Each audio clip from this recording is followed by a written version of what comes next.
This year has been one for Antarctic anniversaries. The centenary celebration of Sir Douglas Mawson's expedition south and 100 years since Sir Robert Scott's ill-fated expedition to the South Pole. There's another anniversary that a small group of Antarctic expeditioners were determined to remember. It's been 50 years since the deaths of a handful of American expeditioners in a plane crash near one of Australia's former bases. Linda Hunt tells this story, along with her brother, Dr. Mark Hunt, who is one of the expeditioners.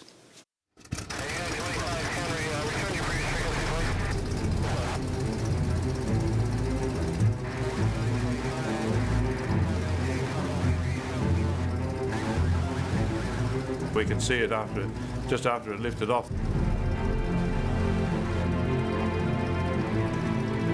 There was this huge sheet of flame and black smoke coming out the back because of the smoke and the fumes in the cockpit, so they couldn't even see the horizon, they couldn't see their instruments, so they had no chance of landing safely.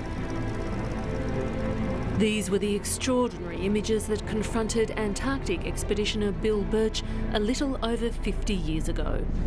Well, it was unreal. It was a bit like a sort of nightmare, really.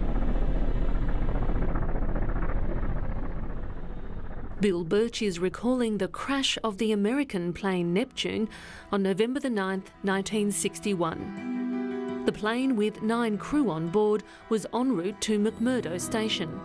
It had stopped at the Australian base Wilkes in East Antarctica to refuel. We hadn't had a visitor since the ship departed back in January. We called ourselves Banana Belt Airlines, and we were the ground staff, and we went through all the nonsense. The dogs came up, and we brought the dog team up, which the Americans were very keen to see. So we had a lot of fun. There was a bit of a party that night. Bill Birch was at Wilkes working as a geophysicist. Being only just 22 as I was at the time I went down, it was a life-changing experience, really. Just awesome. The magnitude of the scenery around you just completely swamps anything that we're used to in our normal daily lives here. He was also the official photographer and was filming the next day when the Neptune crashed shortly after takeoff. When his 16mm film ran out, Bill Birch continued recording the scene with his still camera. One of the bodies that I discovered the next day when I was asked to go around and document the wreckage, he was the one that very clearly became obvious to me as to who it was because of his teeth. He was a very handsome, tall, young American. I called him the All-American boy. He was the classic sort of TV-style image that we had of Americans in those days. 5 Americans lost their lives. The 4 survivors were cared for by the Australians. They were obviously very badly shocked, so we just took them straight back to the base and looked after them for 3 days until the Hercules came in to rescue the survivors and retrieve the bodies. 50 years on, the tragedy hasn't been forgotten. A group of wintering expeditioners recently paid tribute, holding a ceremony near the spot where the Neptune went down. We've also come here to dedicate a plaque as a memorial to the tragedy and to help us in future remember the people who died and who were otherwise affected by the tragedy.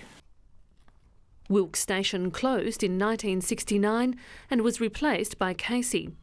The old base and the plane wreck are now almost permanently covered in ice. And eventually everything that we do and everything that happens here will disappear, and if we don't make a concerted effort to remember it, then we'll lose it. Lieutenant Junior Grade. My brother Mark is 5 months into a 15-month stint as Casey station leader and organised the memorial. So I think it's very poignant that in the centenary year of Australia's involvement in the Antarctic, we also remember that it's the 50th anniversary of the wreck of the Neptune, and I think it's important that we remember all of those pivotal events in the history of Antarctic exploration.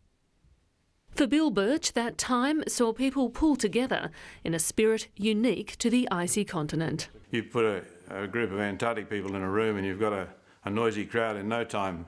there's a sort of natural camaraderie. So the same thing happened with our American visitors. It's been a tradition in Antarctica that nations all collaborate ever since the Antarctic Treaty came into force, and that reserved Antarctica as a continent of peace and science. Signed in 1959, Australia was one of the 12 original parties to the treaty. The international collaboration so gallantly displayed when the Neptune crashed underpins that treaty. It was in the depths of the Cold War, and yet in the Antarctic it was a really warm-hearted collaboration because there's this natural camaraderie between people in those extreme conditions. The Antarctic Treaty System is a pretty unique instrument in international affairs. It stems from that treaty that collaboration is the norm rather than the exception in Antarctica. And also because of that isolation, Antarctica is a long way away and a very expensive continent to inhabit. There's also a drive to share logistics, share operational support and share scientific endeavour. Down at Casey, winter is approaching. The summer expeditioners have sailed home and only 19 remain for the long, isolated months ahead. We're all looking around to see where everybody's gone. There's a real sense of change, there's a sense of loss in some ways because friends have gone, but also it really marks the start of our winter. And most of us came down here to experience the winter. It's the really special time and the challenging time for us.